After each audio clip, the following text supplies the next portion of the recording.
barataan baay'ee kan hin taasisu kufuu wallaalii yookiin dadhabee miti. Dongora xiqqoo nuti raawwannutu darbuudhaa fi kufuu keenya murteessa. Keessumaa tibba qormaataa wantoota raawwannu darbuu keenyaa fi kufuu keenya baay'ee murteessu gaa'es. Keessumaa tibba qormaataa gaafa ji'atti galufaa gaafa torbee lamatti galufaa raawwannu darbuudhaa fi kufuu keenya akkasumas qabxii gaarii fiduu keenya illee murteessu waan ta'eef viidiyoo kanaan wanta tibba kana gochuu qabdan isinitti marra gaa'es. So qabxii 10 wanta gochuu qabdan darbuudhaa fi kufuu keessa murteessu waan ta'eef please viidiyoo kana dhaga'umaatti ilaala. Viidiyoo argachuu miti yookiin immoo laayikii argachuu miti garuu qabxii kunneen darbuu keessanii fi kufuu keessa murteessu waan ta'eef dhaga'umaatti ilaala. Oduun baay'isu kallattiidhumaan gara viidiyootti adabarroo viidiyoo kana immoo barataa hedduu biraan ga'a. Share godhaa guruupii irratti post godhaa fi kun salphaadha waan ta'eef jechuudha. So egaa gibbii dhuftanis dhufuu baattanis tiraansi darba. Tiraansi darbuun keessan dirqamadha. Gibbii iskoottaa dhufuu dhiisaa garuu tiraansi darbuun keessan dirqamadha. So wanta 10 darbuu keessanii fi kufuu keessa murteessa isinitti hima. Let's go. Tokkoffaa irratti tibba qormaata kanaa toopikii haaraan qabatina guys. Wanta kanaan dura hin qayyabanne chaaptarii haaraa waan kanaan dura hin qayyabanne wayii qayyabachuudhaaf hin fiigina. Instead wanta kanaan dura qayyabattan short note keessan gaaffii garaagaraa hojjedhaa malee toopikii haaraa kanaan dura hin qayyabanne akka haaraatti qayyabachuudhaaf hin fiigina. Maaliif kuni confusionii fi stressii uumuu danda'a waan ta'eef isinirratti confusionii fi stressii isinirratti uumuu danda'a waan ta'eef toopikii haaraa kanaan dura hin qayyabanne ittiyyuu hin buune amma qayyabachuudhaaf hin fiigina.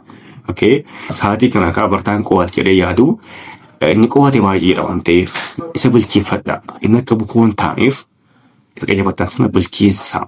Okay, short note keessan dubbisaa. Gaaffiin tanaasii garaagaraa kan waggoottan darbanii keessumaa kan bara 2014 irraa kaasaatii shaakalaa malee toopikii haaraa ta'e dubbisuudhaaf hin fiigina. Lammaffaa viidiyoo barnoota ilaalina. Toopikii qayyabattanis hin qayyabanne keessumaa sa'aatii kana viidiyoo barnoota ilaalina. Okay, keessumaa maatsii fiiziksii fi keemistirii wantoota kaalkuleeshinii ta'anii keessumaa tibba kana jechuudha viidiyoo barnoota ilaalina. Sa'aatii kana wanta qaqqabattantu wanta xuxuxantu isin fayyada malee wanta isin laaltan wanta isin ciistan ilaaltanii isin fayyadu waan ta'eef sa'aatii kana viidiyoo ilaalina. Keessumaa maatsii fi fiiziksii ilaalina. Harkaan shaakalaa tuttuqaa baayoloojis ta'u keemistiriis ta'u dubbisaa bakka sa'aatii kana. Okay, aasaa dubbisaa malee teessanii konsuumin godhin. Sadaffaa qormaata irra teessanii which means short note keessan dubbistanii gaafa gettanii kaatanii dhuftanii gaafa qormaata irra geessan instructionii seeraan dubbisaa. Gawaa'ee qormaatichaatiif instructionii seeraan dubbisa. Kumaaf akka ta'e hin beeku rakkoo barataa baay'ee jechuudha kun. Barataan baay'een instructionii dubbisu.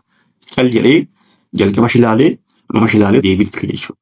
Considering guys please. Instruction seeraan understand godha. Gaaffii sun maal gaafate? Keessumaa keywordii gaaffii kee jiran kanneen akka escape, don't, careful warreen jedhan kan adda baasa seeraan dubbisa. Deebiitti fiiguun dura just jalqaba dubbistee gara deebiitti fiiguun dura gaaffii sun maal jedhee maal gaafate kan jedhu understand godhaati gara deebiitti deemaa malee jalqabaa fi dhuma dubbistanii gara deebiitti hin fiigina. Please. Shanaffaa egaa isinitti hin baay'isu deebii sirrii guuttan sababa quubsaa tokko malee jijjiirina. Okay, just wanta ta'e wayii sammuu bullichi waan jetteef deebii sirrii guuttan kanaan dura guuttanii without any good reason deebii keessan jijjiirina please. Yoo clear mistake wayii notice gootan malee akkasumaanii deebii sirrii guuttan deebisaa jijjiirina. Yeroo baay'ee anis akkasuma ta'a waan jechuudha. Deebii sirrii guuteen wanti wayii sammuu waan bullichi jetteef deebisan jira jechuudha. Yeroo baay'ee immoo akkasii nadhaba jechuudha. So please haga wanti wayii wanta qubsaati wayii bartanitti haga mistake wayii adda baastanitti deebii guuttan sana jijjiirina please. Gaafa deebii guuttan gaafa gaaffii hojjettan please gaaffii jaampi godhina. Okay, barataan baay'een ittaan deebi'aa jedheetu gaaffii jaampi godhee ittiin deebi'u jechuudha. Please gaafa hojjettan gaaffii jaampi godhina. Yoo isin tulfaatee fi filannoo 4 keessaa 2 deebiin ta'u jechuudha. Filannoo 4 keessaa 2 deebiin ta'u 2 sana keessaa baasaatii 2 keessaa gasii guutaa malee jaampi godhina guys. Torbaffaa barataan baay'een gaafa fixee ba'u gaafa taaree fixee ba'u nayyarradhaanii gaafa tanaansi qoramnu mucaa wayii jechuudha. Mukkeedha. Osoo gaaffiin dhufin asashiitti gubbaatti deebisaa guutee jechuudha. ABCD jedhe guutee fixeetu gaafa gaaffiin dhufu dhiisee ba'e jechuudha. So waan akkasii si mudachuu danda'a waan ta'eef barataan akkatti gootee jiraachuu danda'a waan ta'eef gaafa akkasii kana nayinaa please. Haga sa'aatiin dhumutti haga achi bilbilli kilkil jettutti hojjedha. Okay? Waan sana fixaa iyyuu bara deebi'aati cheeggoodha. Bara deebi'aati ilaalaa malee barataan ta'e wayii fixee waan ba'eef asii sa'aatii tashuun qabdu jechuudha. Sa'aatiin keessan amma dhumutti hojjedha. 8ffaa fi inni baay'ee barbaachisaa ta'e submit gochuudha. Online waan ta'eef iddoo baay'eetti peepariin ta'u so submit gochuu hin dagatinaa please. Erga check gootaniin booddee erga blank space erga adda baastaniin booddee submit gochuu hin dagatinaa. Kun baay'ee waan important jechuudha. Okay? Submit gochuun dirqama waan ta'eef. 9ffaa qormaata baatanii kaatanii qormaaticha erga raataniin booddee waa'ee qormaata sanaa raafadha. Baatanii ani caan gootee ani daan gootee jeebiinsaa aara waan jedhamu tasumayyuu naasanyina. Maaliif waan sana jijjiiruu dandeessu waan ta'eef already dhimeera bakka waan sun bakka. So isa borii irratti dhiibbaa sirratti uuma malee waan suni isa borii irratti dhiibbaa sirratti uuma malee qormaan akkam gaafa sin jedhanii gaariidha bakka. Allaqe. Maaliif waan biraa an anjere an baanjere an caanjere no it's unnecessary guys. So isa borii irratti dhiibbaa sirratti uuma waan ta'eef.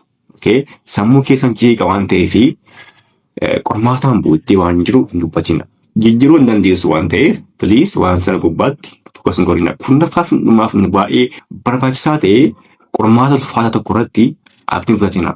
Fakkeenyaaf maatisiin yoo ulfaate baayoloojiin salphata. Okay? Keemisiin salphata waan ta'eef kan ta'e wayii waan ulfaateef achi gubbaatti abdii kutatinaa bakka. Gosa ja'a qormaata ja'an kana keessa tokko waan ulfaateef inni boruun ulfaatu jechuudha. Keemisiin fa'aa, ingiliffii fa'aa, fiiziksiin fa'aa salphachuu danda'a waan ta'eef isa sana akka isin jiraan balleessineef isa guyyaa boruu akka isin jiraan balleessineef as gubbaatti seeraan of eeggannoo guddaadhaan hojjechuu qabdu jechuudha. Keessatti haaruu, konfiis ta'uu, stress ta'uu akkasumallee of jibbuu waan jedhamu kana dhiisuu qabdu jechuudha guys. Akkasumallee sodaachuu dhiisuu qabdu. Baasuu entraansiin guys salphaadha baay'ee. Dhugaan isin jira. Wanti kan tanaan salphaan hin jiru. Even waan beektan duwwaa osoo jettan iyyuu hin darbitu. Gaaffii cimaanii fakkeenyaaf maasii keessa gaaffii cimaan gaaffii 3-4 hin caalu. So gaaffii salphaa iyyuu osoo jettanii salphaatti rukutu jechuudha. So waan salphaa irratti hojjeeffadha. Qormaata gaariin isiniif hawwaa. Ganna kana immoo waliin jirraa qormaataan booddee ganna kana guutummaa ganna kana waliin jirraa iskilii hedduu wajjin barannaa dafaatii qormaataan ofirraa fixaa akka duratti fiilmii ilaaluu hin jiru ganna kana jechuudha wajjin baranna iskilii garaagaraa. So thank you so much. Subscribe godhaa.